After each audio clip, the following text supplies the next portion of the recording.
ላይ ብሎ አልዘመተም። አሁንም ቤተክርስቲያን የአማራ ነው እየተባለ እየተቃጠለ አይደለም? ለምንድን ነው የምንሸፋፍነው? ለምንድን ነው የምንደብቀው?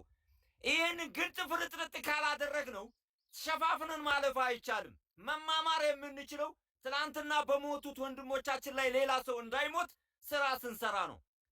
ትንሿ ያቀረበችው ሀሳብ ትክክል ነው። ማንንም የሚያስደስት ጉዳይ አይደለም።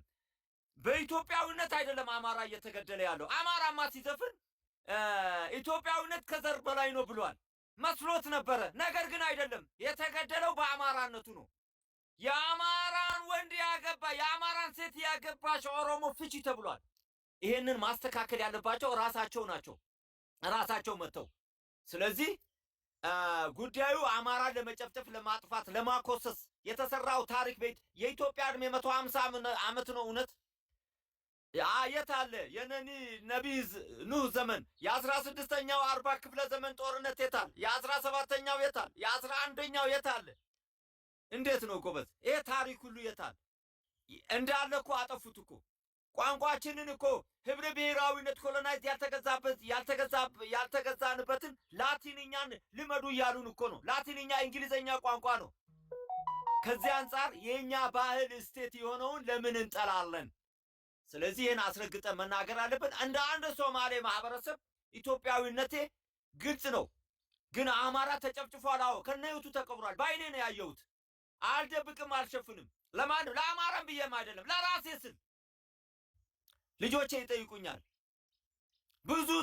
ብዙ አያቶቻችን ከነ ምኒልክ ጋር ሞተዋል። ይሄን አንክድም።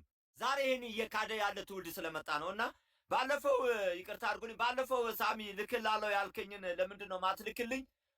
የካርዱ ጉዳይ፣ ሁለተኛ ደግሞ እንነጋገራለን ብለህ ነበረ እንትን አላልከኝም። ሁለቱንም እጠብቅሃለሁ። አመሰግናለሁ። ቻርጅ ስላሌለ ደውላለሁ።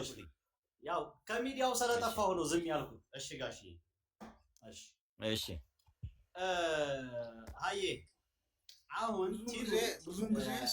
ብዙም ጊዜ ማለት ነው ወይ እነሱ አሁን በቀደም ፋኖ ገና ሲደራጅ የአባታችን ቤተመንግስት እናስመልሳለን። እውነት ነው። እኔ አባቴ ቤተመንግስት ነው። የኡሩ ኬንያታ ቤተመንግስት አይደለም። 4 ኪሎ ወይ የእንግሊዝ ንግስት ኤልሳቤት የአፄ ምኒልክ ቤተመንግስት እኮ እንዴ! የአባቴ ቤተመንግስትን መለሳለሁ ማለት እንዴት ነው ክራይም የሚያዩት ትግሬዎች? እኔ እኮ ግርም የሚለኝ ምን እንደው ታውቃለህ? አሁን ለምሳሌ እዚህ ላይ ጥያቄ ታረግልህ ማለት ነው። አድዋ ተነስተው 4 ኪሎ ምኒልክ ቤተመንግስት ገብቶ የለ እንዴ? አማራ እንዴት ነው የማይገባው? እሱ ላይ ነው የሚገርመኝ። 4 ኪሎ ቤተመንግስት የአማራዎች ነው እኔ ብዬ ነው የማምነው። ምክንያቱም ከአማራዎች ቤተመንግስትን የገዛውና የገባበት ስለሌለ የእነሱ ንጉስ ማን ነው? ኢትዮጵያ 4 ኪሎ ሄዶ የነገሰው ከአብይ አህመድ በፊት ከተማውን አዲስ አበባ ብሎ የሰየመው ከተማውን የቆረቆረው ማን ነው? አድዋ ሄዶ ማን ነው? ንጉሱ ማን ነው? ኢትዮጵያን የሰራት ሪያሊቲ ካልተቀበሉ ከእነዚህ ሰዎች ጋር ሪፕሬዘንቴሽን ነው እኛ አሁን የጠየቅነው። ዶሚኔት እናርገላላቸው። ከ60 ሚሊዮን ህዝብ በላይ ነን። በ60 ሚሊዮን ልካችን በኢትዮጵያ ፖለቲካ፣ ኢኮኖሚ፣ ሚሊተሪ ውስጥ እንሳተፍ ነው ያልነው። እሱም የራሱን ህዝብ ያስቆጥር፣ ሁሉም ብሔር ይግባ ነው ያልነው። እኛ አሁን አልተወከልንም። ህገ መንግስቱ የኛ አይደለም። እነ ፕሮፌሰር አስራት ወልደየስ ያልተካተቱበት፣ ያልጻፉት፣ ያላጸደቁት ህገ መንግስት ምን ነው ብዬ ነው የሚቀበለው? ብአዴን አማራ አይደለም፣ የሌሎች ብሔሮች ድርጅት ነው። በረከት ስምኦን እኮ ነው ብአዴንን የመሰረተው። ኤርትራዊ እኮ ነው በረከት ስምኦን። ተናግሯል ባንደበቱ። በዚህ ተገዛ የሚል አካል ጠላት ነው። ከዛ ውጪ ማኒፌስቶችን 40 ገጽ ያለው ማኒፌስቶ ነው የአማራ ፋኖ ትግል። ማኒፌስቶችን ገብቶ ያንብብ። የስርዓት እንጂ እኛ አንድም ብሔር ጠላት አድርገን አልገባንም። ወያኔና ኦኔግ ነፍጠኛ ስርዓትና አማራ ገዢ መደብ ጠላታችን ነው ብሎ ነው ማኒፌስቶቸው ላይ ጽፎ ጫካ የገቡት። እኛ ኦሮሞማ አገዛዝ ጠላታችን ነው ብለን በረሃ አልገባንም። ኦሮሞማ አገዛዝ ነው ብሎ ራሳቸው ለቀምት ላይ ጨፌ ኦሮሚያ ላይ በኢቲቪ በነ ሌንጮ ለታ ለቀምት ላይ አብይ አህመድ ጨፌ ኦሮሚያ ላይ ይሄ መንግስት የኦሮሞማ መንግስት ነው ያሉት ራሳቸው ናቸው እንዴ! ቪዲዮአቸው አለ እኮ። ጨፌ ኦሮሚያ ላይ ሞቱማን ኩን ስርኒኩን ከን ኦሮሞቲ ብሎ የተናገረው ሽመልስ አብዲሳ ነው። ኢሬቻ ሲያከብሩ መስቀል አደባባይ ላይ እንደሰበሩን ሰበር ናቸው ያለው ሽመልስ አብዲሳ ነው። አብይ አህመድ ወለጋ ሄዶ የዛሬ ዓመት ሞቱማን ኩን ሞቱማ ኦሮሞቲ ጆሌን ቦሶኒ ኬስ ማሎ ጀቲ ወሊንታኔ ወረካባ ፊራ ይትፍና ሰሜኖችን በጋራ ሆነን መከት ያለው አብይ አህመድ ነው። እኛ እንደውም እነሱ ባሉት ራሳቸውን በጠሩት ልክ አልጠራናቸውም። ብልጽግና ነው ጠላታችን ብለን ከህዝብ ለይተን ነው እየተንቀሳቀስን ያለ ነው። ስለዚህ ብዙ መለማመጥ አይፈለግም።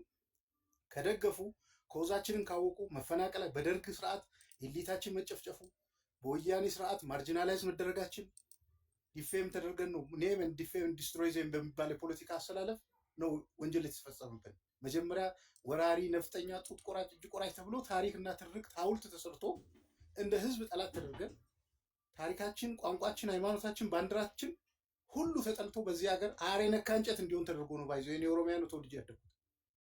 አሬ ነካ እንጨት የኢትዮጵያ ባንዲራ ነገስታቱ፣ ኦርቶዶክስ ቤተክርስቲያን፣ አማርኛ ቋንቋ አልጋ አለ ብለህ ስንት ሾፌር ነው በጥፊ ሲባል የነበረው በወያኔ ጊዜ ራሱ ለቀምት ከተማ ስሬንጅራ ካላለ ባለ አልጋ ቤት ይዞ ነው የሚያጣፋው። አልጋ አለ ብሎ የተደበደበ ነው ስንት የጎንደር የጎጃም አማራ ቃል እህል ሊጭን ሄዶ። ስለዚህ ስራው በትክክል ነው የተሰራው። ትርክቱ በጣም አደገኛ ነበረ። ህዝባችን በጣም ዝንጉ ነው። በኢትዮጵያዊነት በጣም የሚያምን ህዝብ ነው። ያ ነው ያስፈላል።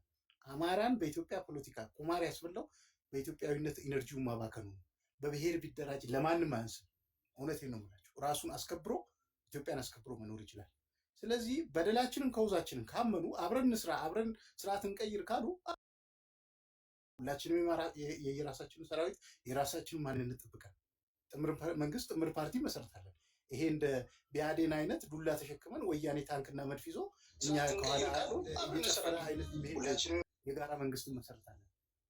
እነሱ የሚፈልጉት በቢያዴን አስተላለፍ አማራ ዱላና ሙዚቃ ማሲንቆ ይዞ ወለው ሲል ወያኔ እና ሻቢያ ታንክ ይዘው ኦኔግ ታንክ ይዘው አዲስ አበባ መገናኘት እንደዛ አይሰራም። እኩል ሆነን እንሰለፍ፣ ኢትዮጵያ እናድን። መጀመሪያ ቤታችንን እኛ ራሳችን እናድናለን፣ እነሱም ራሳቸውን ያድኑ፣ ከብልጽግና ባርነት ነፃ ይወጡ፣ በኢትዮጵያ ጉዳይ የጋራ መንግስትን መስርት ነው ያለው። አይሆንም ካሉ መንገዱን ጨርቅ ያድርግላቸው፣ አትለማመጣቸው። ከዚህ በኋላ አማራ ለማንም አይገብርም ለማለት ነው። አመሰግናለሁ። እያሰለፉ ይዟቸው ሲሄዱ ኦነግ የምትለው እሷ የምትደግፈው ኃይል ገበሬዎቹ እሳይ አማራ መጣ በመጀመሪያ የነዘዘር ሰሜን ሸዋ አትበል ናቸው። ላረማ አንተን ሰሜን ሸዋ አትበል ወይ ሸዋ በል ወይ ሸዋ ጠቅላይ ግዛት በል። ለወደፊቱ አማራዎች ሰሜን ሸዋ አትበሉ፣ መቀየር ስላለበት። ኦኬ እሺ፣ ማለት ያው አማራ ነበረ፣ ያው በእነሱ የመጣ ነው። እሺ ይሁን እና ያኔ እሷ ሲያጨበጭብ የነበረን ኃይል ደግፋለሁ አለች እንዴ። ሲቀጥል ደግሞ የምዘረዝራቸው ሰዎች እኮ አማራ አይደለም የገደላቸው ራሱ ኦሮሞ ነው። አሁን በተለያየ በቲክታክ በሚዲያ እየመጡ የሚነግሩን እንደሱ አይነት ኦሮሞዎች ማለት ነው። ቆይ ምርጫው ይለፍ እያሉ የሚያንገራግሩን ምን ሊያደርጉ እንደሆነ ታውቃላችሁ? ለምሳሌ ደቡብ ላይ አንድ የነበረውን ጠንካራ የነበረውን ሀገር ወደ አራት ከፋፍለው እንደፈለጉ እያደረጉት ነው። አሁንም አማራውን ከምርጫው በኋላ እንደፈለጉ ከፋፍለው ለመርገጥ ፈልገው ነው። የትኛውም ኦሮሞ የሆነው ከምርጫ በኋላ ቆይ ጠብቁን እያሉ እያስረዱን ያሉ እንደሱ አይነቷ ይህንን ሊነግሩ ነው። ስቀጥል አሁን እሷ ቆይ የምትደግፈው ኃይል በመከላከያ ታጅቦ መሳሪያ እኮ ነው የሚሄድለት። እንደ ፋኖ ታግሎ አይደለም፣ እንደ ፋኖ ማርኮ አይደለም እየተዋጋ ያለው። ከፋኖ ጋር መጣ ደግሞ ኦላ የከለ እያለች ታወዳድራለች እንዴ። ሲጀመር ኦነግ ሸኔ ሲጀመር የኢትዮጵያዊነት መርህ የለውም። የአማራ ፋኖ ጋር ሊወዳደር አይችልም። እሱን እኮ ነው ይህን ጥያቄ ልጠይቃት ነበረ። ያው በጊዜው እድሉን አላገኘውም። ይሄን ለመጠየቅ ፈልጌው ሳሚዬ አመሰግናለሁ።